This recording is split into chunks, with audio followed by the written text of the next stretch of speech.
Gandang umaga sa ating lahat mga kaprobinsya. Sa ngayon ay may nakita ko na matagal ko na rin hinahanap yung mga pabo natin mga kaprobinsya na nangingitlog.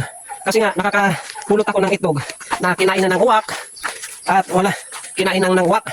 So yun ang disadvantage kapag yung ito kasi yung pabo mga kaprobinsya, hindi siya nangingitlog sa pugad mga kaprobinsya. Kaya yun ang disadvantage dito. Kaya kahit saan na lang. So nakita ko mga kaprobinsya kanina, ayan naman yung aso natin. Ayan may nalaglag ng itlog. Ayan mga kaprobinsya oh. At dito sila ng itlog mga kaprobinsya oh. Ayan oh. Ayan. Kunin na natin mga kaprobinsya. Ayan oh. Nalaglag lang. So ayan yung ating mga pabo mga kaprobinsya. Kulang nga ito mga kaprobinsya oh. Tingnan nyo oh. Ayan. Mayroon pang isang nawawala. Ayan mga kaprobinsya oh. Ayan yung itlog niya. Ito bagong itlog mga kaprobinsya oh. Itlog ng pabo. So ayan, parang may naglililim na rin. Yun ang disadvantage kapag yung pabo natin kasi hindi naman talaga to nangingitlog sa pugad. Kung saan lang sa gubat talaga siya nangingitlog mga kaprobinsya. Ayan oh. So kunin na natin. Kulang to, marami. Kasi kung sa 10 dapat 30 sana yung itlog na to mga kaprobinsya. Kaso yun nga, hindi natin nababantayan at marami din tayong trabaho. Kung saan lang silang nangingitlog. Ayan oh, tingnan nyo mga kaprobinsya. 2, 4, 6, 8, 10, 12 o 12. So marami na kasi may nalaglag na dito at dalawa naanod na. Ayun oh, may itlog pa doon mga kaprobinsya na.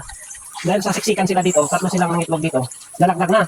Ngayon, umulan kahapon, naanod na dito. Posible.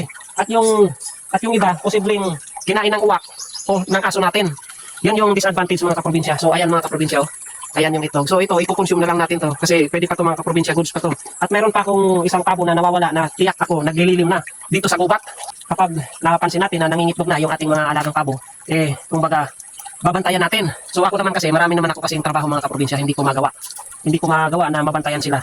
So ayan, so shout out sa lahat ng mga followers ko dyan, sa lahat ng mga viewers. At walang sawang sumusuporta sa aking mga video. Maraming salamat po sa inyo. Saludo po ako sa inyo at buhayin po natin ang mundo ng agrikultura. At sa lahat ng mga kaprobinsya at kaparmers natin dyan, magpatuloy po tayo sa ating pagtatanim at pag-aalaga ng hayop. Huwag po tayong panghinaan. Normal po ang panghinaan. Pero ang importante, hindi tayo sumusuko sa buhay at tayo ay nagpapatuloy. So maraming salamat. God bless. Peace bye. Alright.